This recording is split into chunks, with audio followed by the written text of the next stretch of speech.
Hi everyone, this is Rehatch Designs by Tina Williams, where I do thrift flips, DIYs, upcycles, thrift hauls, and today we're going to be doing three thrift flips for some very plain picture frames. I got these all from a thrift store, and they were having their 75% off, so I don't even think I paid more than $2 for any of these. So the first thing we're doing is getting out our IOD clay, and we are using the new mold from the spring release, the 2025 spring release, called Trimmings 4. And this is amazing. I love this mold, and you're going to see why. It is perfect for doing these frames. It's perfect. It's like I have been wanting something like this for a while, and I am thrilled. So all I did is roll this out into a snake, and then I flattened it out. You push it into the mold, and because IOD has that rim on it, you can push the clay off of the edges with your thumbs. I like to use like a credit card or something flat to kind of go over the edges, and right now I'm using the transfer stick that you get in the transfers from IOD. It works really well, and you just go over the edges and take off the extra clay. Sometimes you might take a little too much, you might get a tear like that. Not a big deal, you just put it back together. And it's super easy to work with these molds. Very easy. Here I'm taking my brayer and I'm going over it, and I do that just because I really want a very good impression. And there you go, guys. Beautiful, very detailed impression. And so I'm going to do this multiple times. Have to have enough to go all the way around, and I think I do a total of 7 of them. So just sit back and watch, and you're going to see a lot of repeating in this video, but I try to edit to get the most important things in.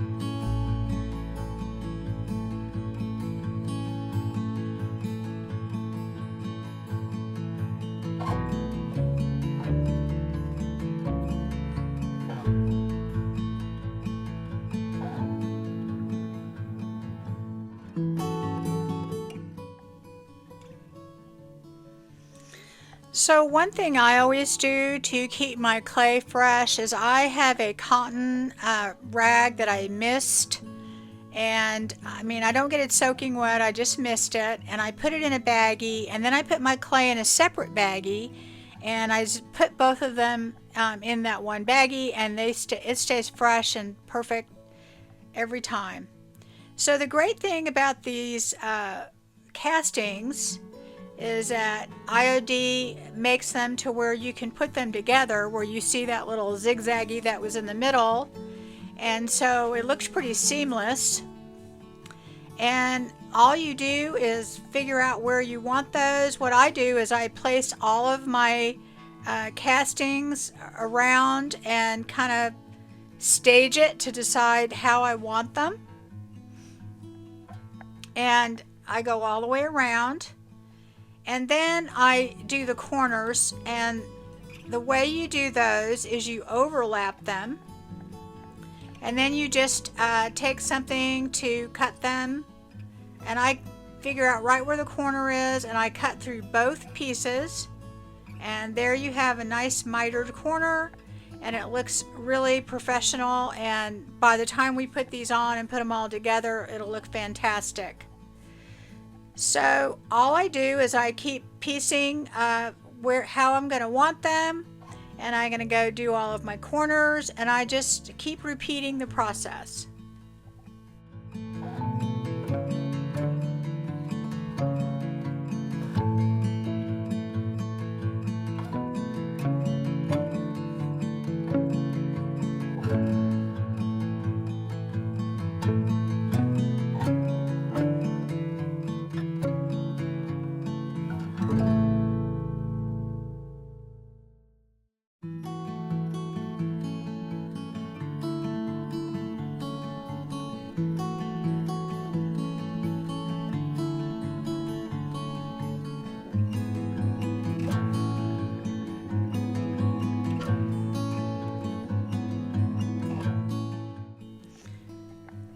So now we're on our very last piece, and we're just gonna fit that in there with one of our extra pieces that we have. And it's really great how they make these to where they can just mesh up next to each other. So anyway, this doing the corners is really super easy. Once you do one, you'll be going, wow, that was easy. Now all I'm going to do is I will be taking my Type Bond Quick and Thick, and I will place it on these castings and glue them on. And this particular frame is not as wide as the casting, so I'm going to kind of round it around the edges. So it's going to have a very different look than one that we do later. And what I do is I make sure I put plenty of glue on there, and I put glue on the edges of all the corners and all the joints that I put together, and that keeps them from separating so much and having really big gaps. A lot of times you still will, but I will show you how to fix that later. But the big thing is make sure you get your glue all the way to the edges, because you don't want them lifting off. And then make sure you put some glue on the joints on the edges, and that will help keep them together and keep it from gapping when it dries.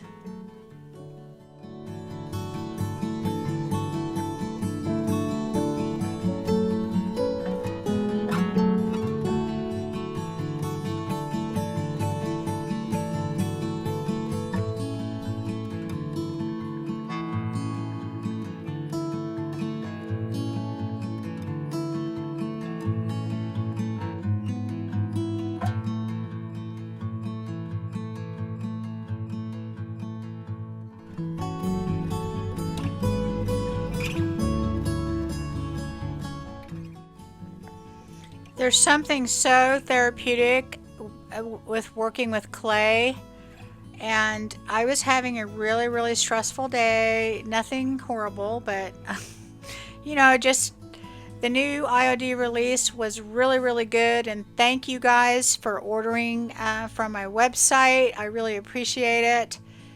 It was amazing and overwhelming at the same time, and you know, we were working hard getting all the orders out and making sure we got everything right, and we should be all caught up by tonight, and most of them are going to go out tomorrow. We still have some orders that we are processing that came in later, but the early ones should all be going out. Anyway, you know, it was just a lot going on, and I needed to relax a little bit, and I'm telling you that working with clay is so relaxing, for me anyway. It really is, and I think that, you know, if you don't do it for any other reason, just get some clay and play with it. It's just a lot of fun, and you know, just working with your hands and creating, and then IOD makes it so easy so that when you're done, you've actually made something that you appreciate and you love, and you know, that's just a bonus. But the process, to me, the relaxing and the enjoying, that's the main reason to do it. And anyway, that's what I do it for. So anyway, we have got our frame all put together and lots of glue, and like I said, this particular frame is not as wide as this casting, but as you can see, what I'm doing is I'm rounding it around. It has kind of a curved edge to it, and so I'm going to go ahead and just make sure that I round all these pieces. And here's a really important thing: you have to make sure that you get good contact with your surface and your casting, but you don't want to stretch your clay or over manipulate it, press too hard. So there's a fine line between making sure you have good contact and also making sure that you know, you don't mess up all of your beautiful castings, because they're so detailed and gorgeous. And you know, it's not that hard. Usually what happens is whenever I have to make a lot of castings like this. They sit out and they're a little bit dry. They're not like, you know, gonna crack or anything, but that does make it a little easier to manipulate with them and work with them. So now what I'm doing is I am just taking some Paint Couture black paint, just some chalk paint. It's called Pitch Black. And I am painting all of my castings while it is still wet. And I go over the whole thing and I'm making sure that I get in there, but I'm using very soft brushes. I don't want to ruin any of the detail. So I'm going to put that aside, and now we're working on another frame. This is another, just a 8x10 frame that I had, and I thrifted this, and I don't even think I paid $1 for this. And of course it has glass in it. Now this is one where it has that velvet back, you know, and the stand where it holds, but it doesn't detach from the back. And I don't want to mess up the back, so what I'm going to do is I just take some painter's tape and I go around the edges because I don't want to get them all messed up, you know, and painted and tell me how I know, because I'm a very, very messy crafter. No matter how hard I try, it's going to be a hot mess when I get done. So I go all the way around it and I just tape it off. And I also am going to take just a piece of cardboard and tape the back so I don't get any paint on it. So I put that frame aside, and believe it or not, we're going to start working on another one, a different one. And this is the same mold, and it has a wider portion of it. The first side that we used was the scroll side, and this side has flowers on it, and it's quite a bit wider. And I'm going to go ahead and make a big snake. And again, this is the trimmings 4. And these particular molds are not very deep, so they don't take a lot of clay as far as how deep they are. But, you know, if you're going around a big frame, it's going to take quite a bit. So you might want to have to account for that if you're selling your product.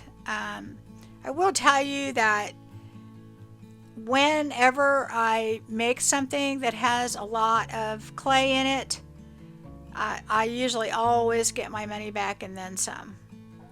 So all I did there is after I smushed it down with my hands, I used my brayer kind of like a rolling pin to flatten it out, because this is very wide, and while you can move this around with your fingers, that just made it a lot easier.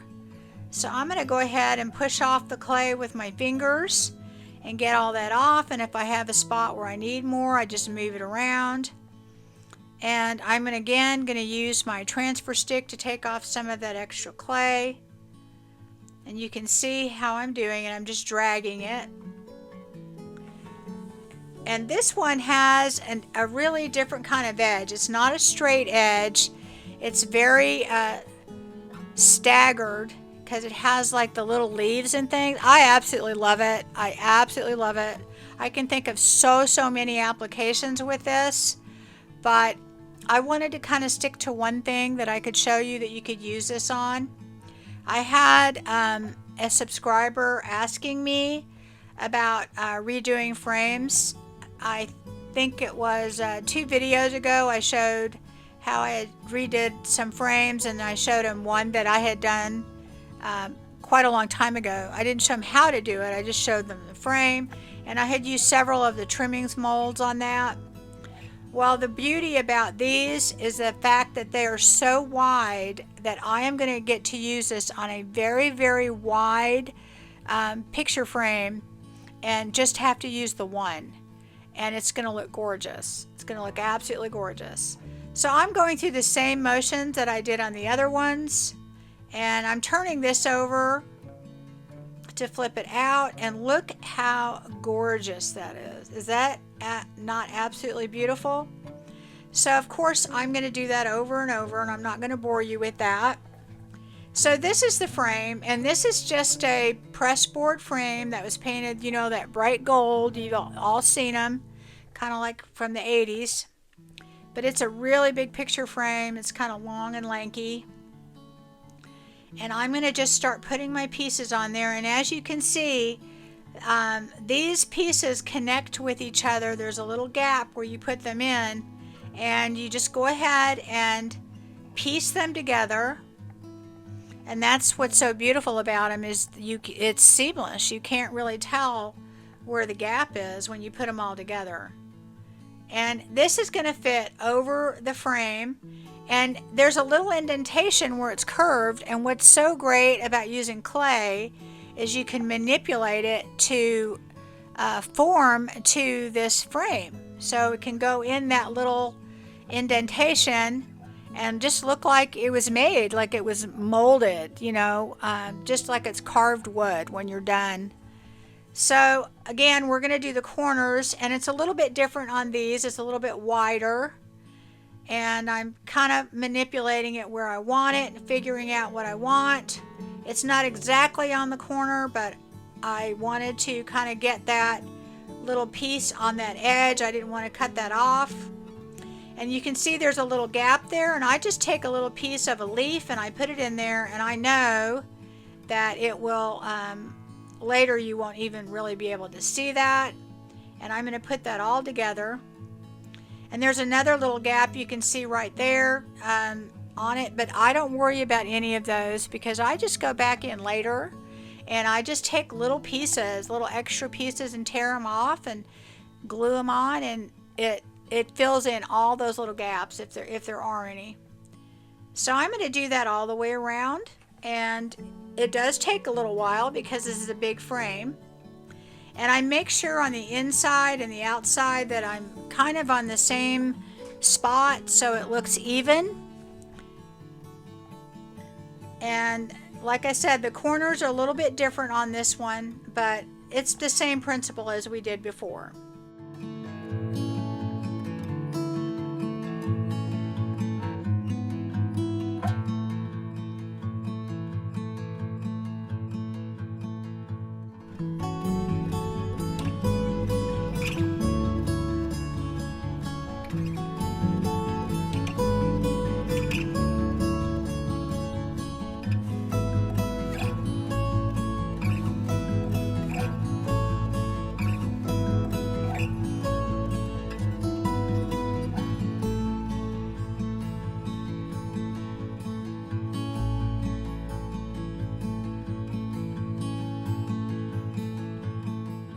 Now that I have all my castings done, while they're still wet, I wait, you know, maybe about 20 or 30 minutes where they get a little bit crusty, so they're not too soft. And I take a soft bristle brush. That's why you'll see me a lot of times using a fan brush, but I'm using a little wider brush here, and then I'm going to go in with my fan brush later. But I go over all of my castings with this Conservatory by Fusion, and it has a sealer in it.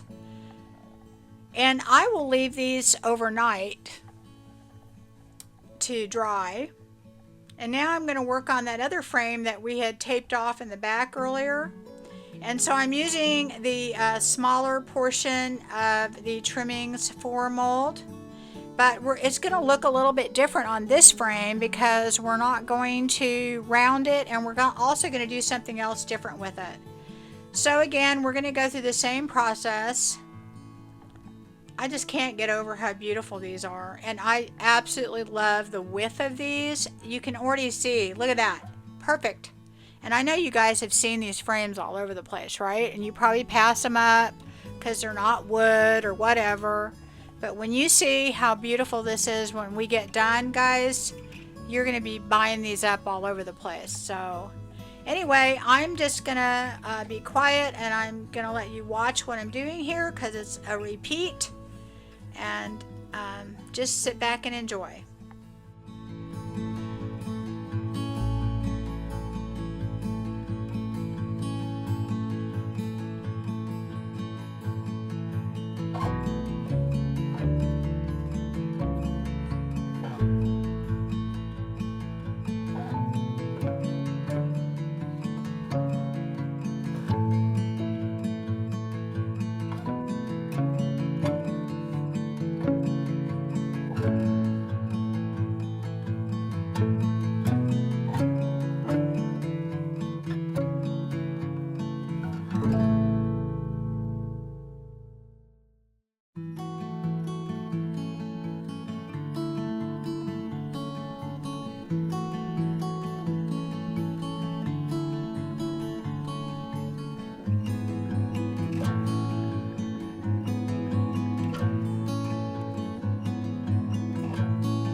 So again, we're just going to glue everything on, and I probably use too much glue, but I'd rather have too much than not enough. I make sure that I have glue all over my frame. You can either put it on your casting, or you can put it on, you know, whatever you're doing. It really just depends on what's easier for you. And I always wipe up any excess glue when I'm done, but I use the Titebond, and I go ahead and make sure I get all those joints and try and put glue on all of them, because it does make a difference in keeping them together and not having as much separation and gapping. But I do in these later, you'll see, but we've totally fixed that. But you want to avoid as much of it as you possibly can.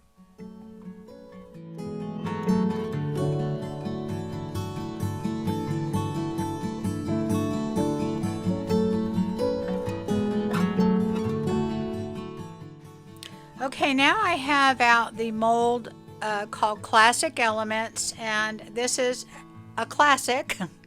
It has some really nice pieces that you can add to a lot of different things. I use it for all different kinds of things. But now what I'm doing is I am going to take this little piece here, and I'm going to cast it 4 times for the corners of this frame, and we're going to be adding it to the frame. This one's going to be a little bit more opulent than the others, just to kind of show you what you could do. I wanted to give you an idea of what you can do, and of course there's so many different wonderful molds out there that have similar type of things that you can add, and these all will work really well with this particular mold, the trimmings 4.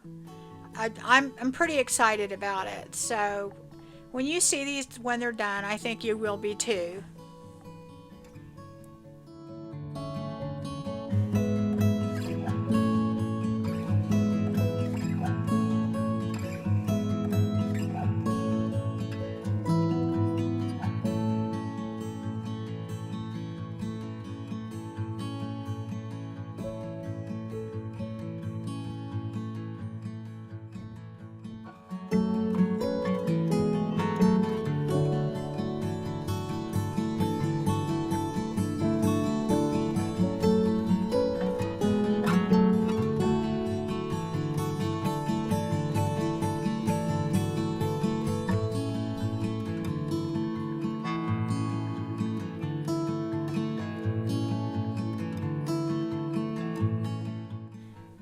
So now I'm going to go ahead and cast that little seashell looking thing there.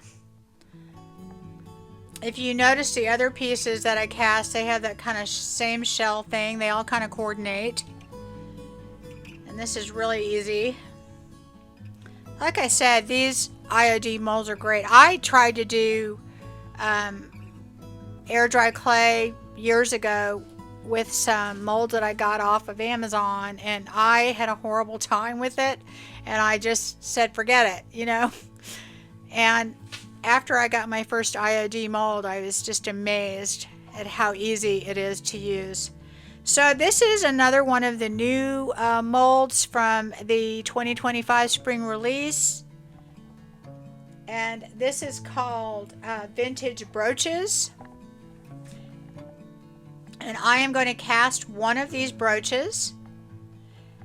This is going to be very popular. It already is, I can tell you. I mean, I've had to reorder 4 times already on this one. So, because it has so many things you can do with it. And you're going to see here. So we're going to use this one on our frame.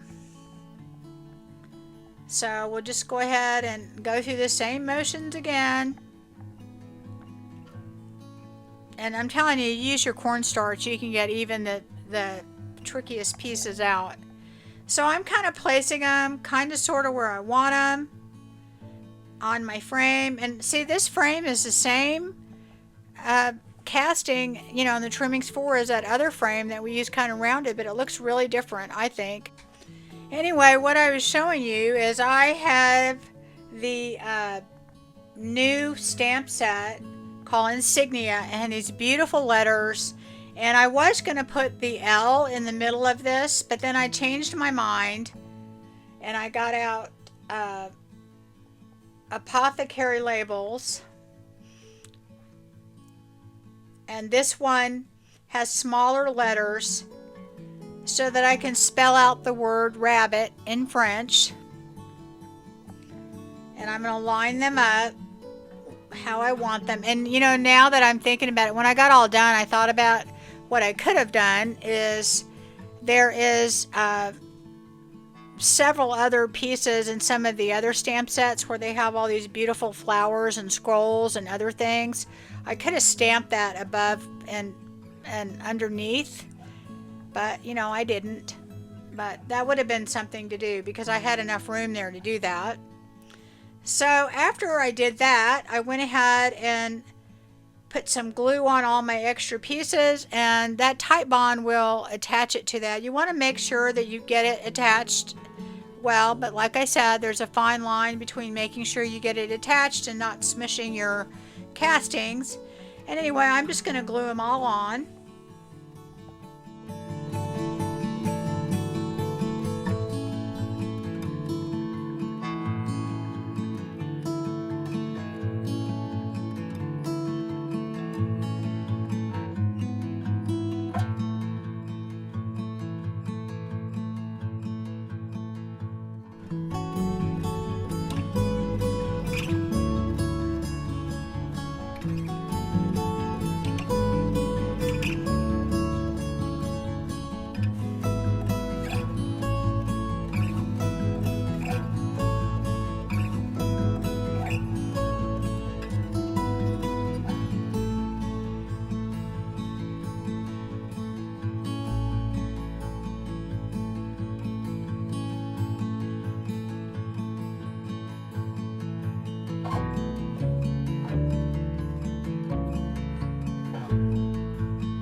So I let those set for about a half hour, and then I came in with a color from Fusion called Algonquin, and this is a perfect beigey color, guys. If you ever need like a beautiful neutral beige that's not too light, this is perfect. I love it. It's very, very popular. I'm going to go over the whole thing just like we did with the other frames, and make sure I don't press too hard. I'm using a soft brush.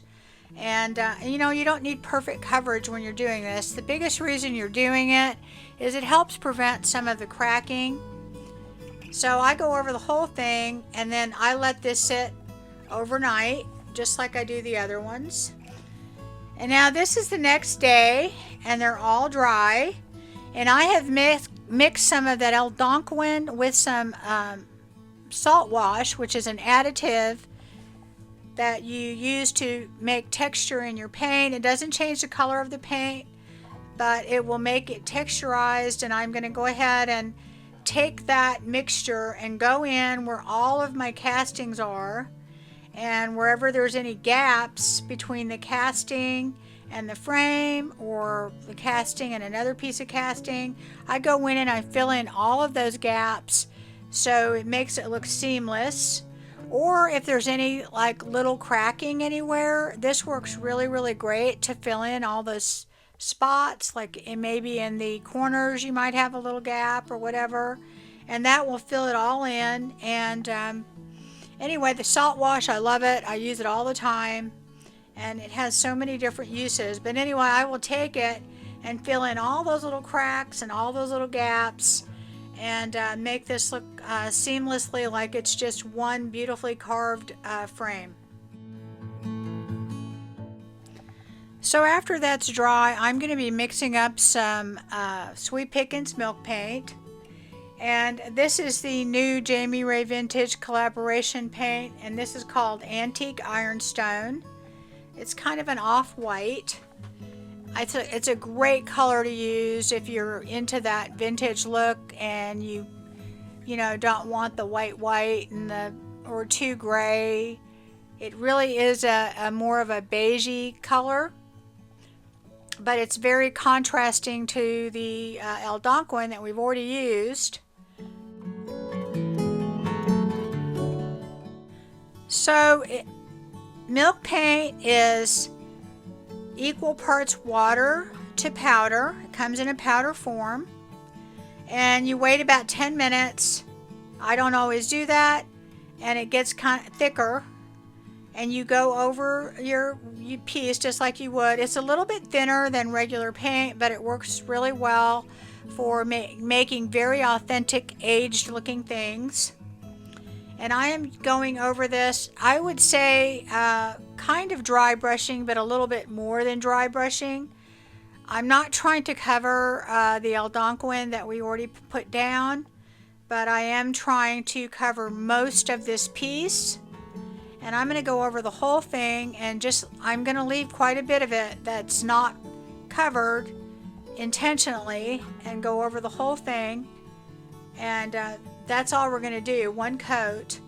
And the reason I use milk paint is that milk paint can crackle and have little cracks and chip and things like that. And I'm trying to make this look old, and milk paint has a tendency to do that. You can't always count on the cracking, but this time it doesn't do a lot because we don't have a very big surface for it. But it does do a little bit. And it also has a very flat finish, and that's kind of what I'm going for.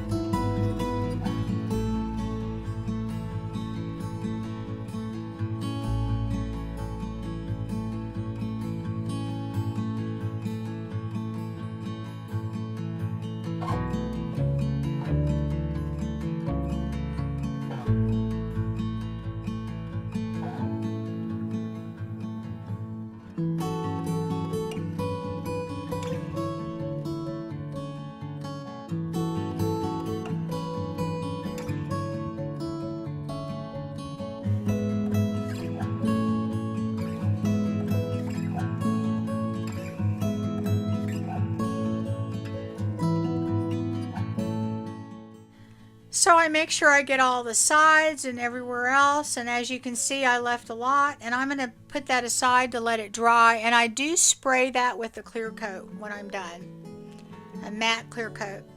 So now what I'm doing is I'm onto my green frame, and I am filling in the gaps with some air dry clay. We've got a few gaps here and there, and all I'm doing is putting the clay in there and filling in all those gaps, and I go over it with a wet paintbrush just to kind of smooth it all out and make sure they blend in. And now what I'm doing is that is the salt wash that I'm mixing with my paint, and this is the conservatory paint that we use to paint it, the same paint that you see on the frame. And the reason I do that, and I did it on all three frames, is that what that does is that fills in all those little gaps that you don't want to use clay. You don't really need to use clay because the salt wash will fill all that in. And you're just going to go in with your salt wash and fill in all those little gaps. And I go over the whole thing and do that. And I also go along the edges of the frame where we put the casting down and make sure that I put a little bit of salt wash there, because I don't want it to look like it's something that was just glued on top. I want it to look like it all meshed together. And here I didn't show you mixing it. This is another milk paint, and this is called Cheshire, another Jamie Ray Vintage collaboration. And I'm going over the conservatory with it. It's a lighter green, And I'm going to be mixing several greens together because I want a lot of depth in this frame. I want a lot of difference. And anytime I use milk paint, I always use my heat gun just so that I can get any cracking or, chipping or whatever, because I want that look. And now I'm taking another color by Fusion, and this one's called Bayberry. It's a darker green. And I'm going over the tops, and where I'm wanting all the different colors because I want this to look like a very, very old vintage piece. And if you've ever looked at old pieces, they're not all one color. They're a blend of several because of the way they age. So I'm going to go over all of that. And I'm dry brushing this on. I'm not actually putting all that much, but it is going to bring out some of the castings in this. And I'm going to go over the whole thing with it. And I don't know that you can really tell that well unless you're up close, but you can see all three different colors. And I tend to do this a lot when I do something that has a lot of detail in it, just because I want the depth of the different detail to show with all the different colors. And anytime I do that, first off, I enjoy doing it. It's fun. And they sell well. So now what I'm doing is, after that dried, I'm going over the whole thing with Fusion Aging Wax. And this is going to make it to where all of the little creases and crevices are going to have some dark wax in it. I am wanting kind of a moody look to this. You could have gone in a completely different direction. You could have stopped with the conservatory and maybe put white wax on it and made it really light. You could have stopped with the milk paint and done that. But I'm wanting more of a moody look, and I'm going to go ahead and leave it in all the cracks, and then I'm taking a wet wipe and I'm wiping as much as I can off of the tops. And I did spray this, by the way, with a quick coat of matte sealer before I put the wax on, so that I could remove as much wax as I wanted to. And I actually take off more than what you see here, but I go over it first and I take off what I think I want, and then I go back in and take more off. And if I wanted to take more off, I could use a clear wax and that would remove more, but I want it to be in all those little crevices. So I do the whole thing and then I wipe off what I want. And now what I'm doing is I'm putting something in the wax, and this is called Grit, and this is by Sweet Pickens, and it's kind of a dusty gray looking thing, and I put that in any little spots all around the frame, and it attaches to the wax. So I'm going to put that aside to kind of dry, and now I'm working on the back piece of that frame that I'm going to attach my picture to. And I am using just some Eileen's tacky glue because I like it. It's super thick. It works really well. And I have a canvas that I bought off of Temu. I'm using 3 canvases in this, and I bought all of them on Temu. Just type in canvas and they'll show you all different kinds. And so that's what it looks like in. And now what I'm going to do is I am taking some of my Sweet Pickens Cheshire, and I'm going to go over the whole thing, over the tops. And I usually always do this when I add a dark wax or a dark oil, because it tends to darken up the piece more than I want.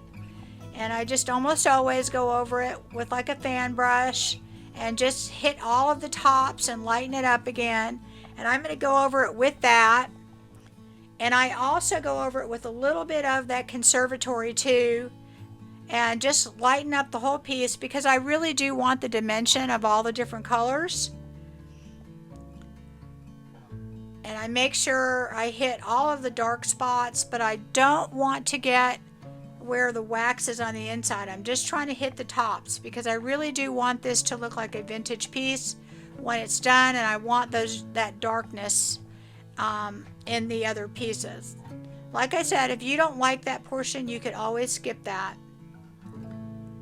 So the other thing that I'm going to do with this is I'm going to add my very, very favorite metallic, and it is French gold, and this is by Paint Couture. And also Fusion has one that's almost identical. It's called Vintage Gold. It's almost the same color, but it is a cross between silver and gold, and it works really well with greens and blues. And I'm going to go over it. I start doing it with my finger, but then I realize I have a little bit more control with this fan brush. I don't want to put a lot, but I'm going to go over the tops of everything all over this frame with this gorgeous gold, and it looks a lot more metallic after it dries. And I just do this with my fan brush and go over the whole thing and just highlight everything, and it lightens up the whole piece, but it also gives more definition and really lets you see the beautiful castings.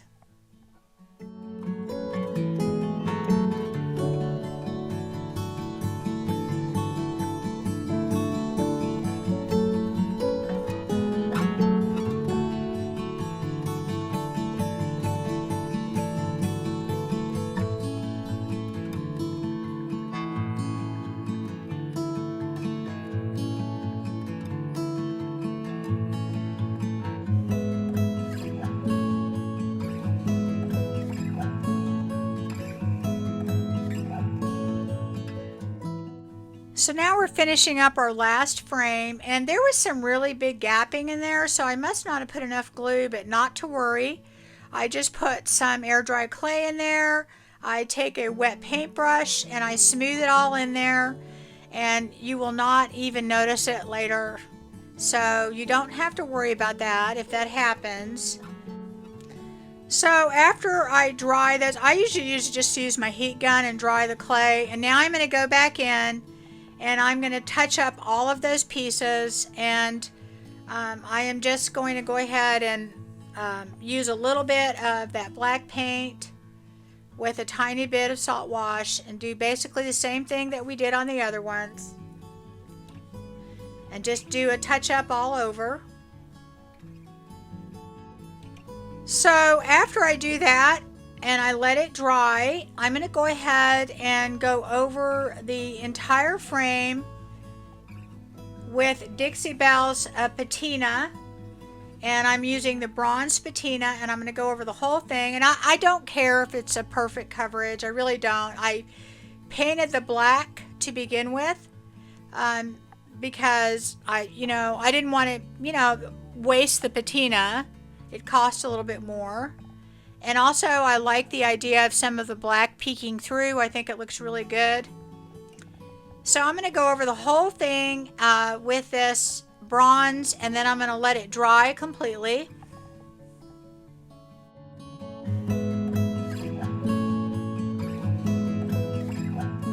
Guys, I put on another coat of the bronze, and then I also take some of the copper patina from Dixie Belle, and I mix a little bit of that on top of it. I just paint just a few pieces here and there of the copper. And the way that this patina spray, this patina works is you have to put the additive or the spray on while your second coat is wet. You're supposed to put one coat, let it dry, and then the second coat, you just go ahead and add your patina spray while it's wet. And I have done it when it was dry before, and it works a little, but it doesn't work as well.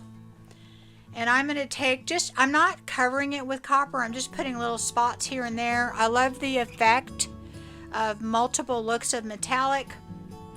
So anyway, I'm going to do that. One thing, be really careful that when you spray these, that you don't have your lid open. You notice I closed it, because if you spray it inside your patina, inside your patina paint, you'll activate it and you'll waste it. So all I did is spray some of the blue patina spray on there. I have it in a separate little mister bottle, and now I'm going to dry it just a little bit. And now I have some of the green patina that I'm just going to put on with a little brush. I have some in a cup. The patina sprays, they have blue, green, and yellow, and I usually mix them up a lot of times. I mainly use the yellow when I want rust look. And now I'm going to actually dry this with my heat gun. It works really well, and I'm not looking for a lot of patina. I didn't put that much spray on it. I put very little actually, because it can get really, really patina very quick.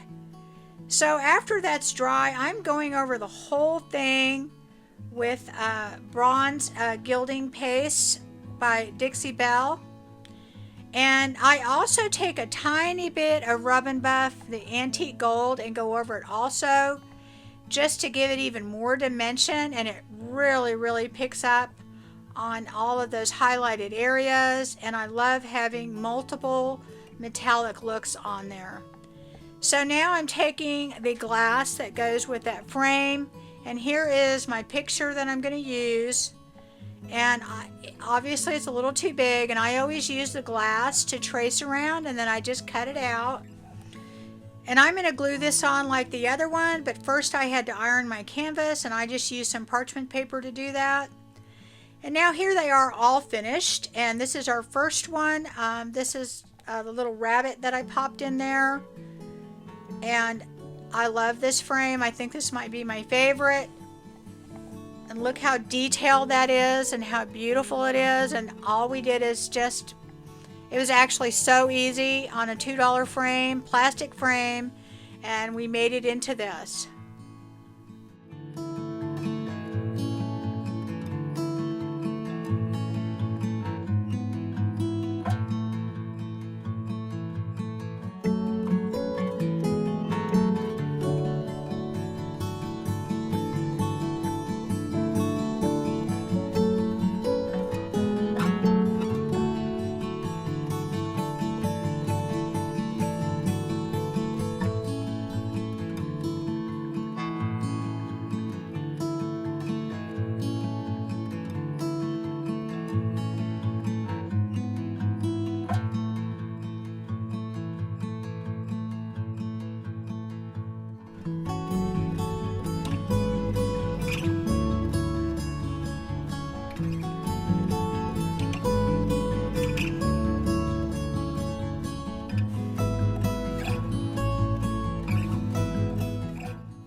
So here is the one that we use the patina on, and I think it's absolutely gorgeous.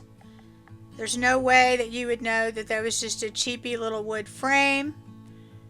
It looks so much more upscale. And look at all the depth and all of the different colors of metallic on that. I think it turned out beautiful. And this is the same casting as you saw in the little rabbit one. So it just looks very different because we rounded it with a different frame.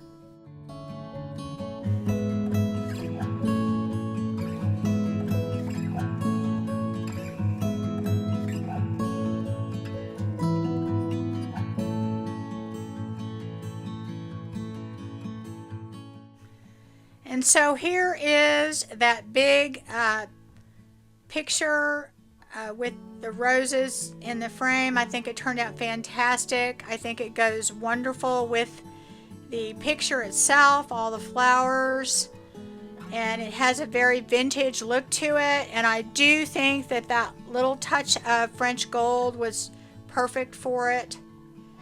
That's one thing about that French gold, it just never is too much. And look at all of the depth and all of the different colors in there, and it really looks old and vintage to me.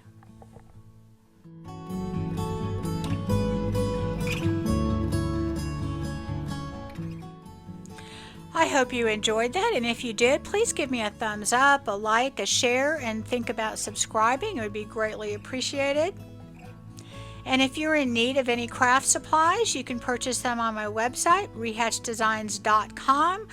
I sell fusion paint, sweet pickings, paint couture, and IOD, along with a lot of other things.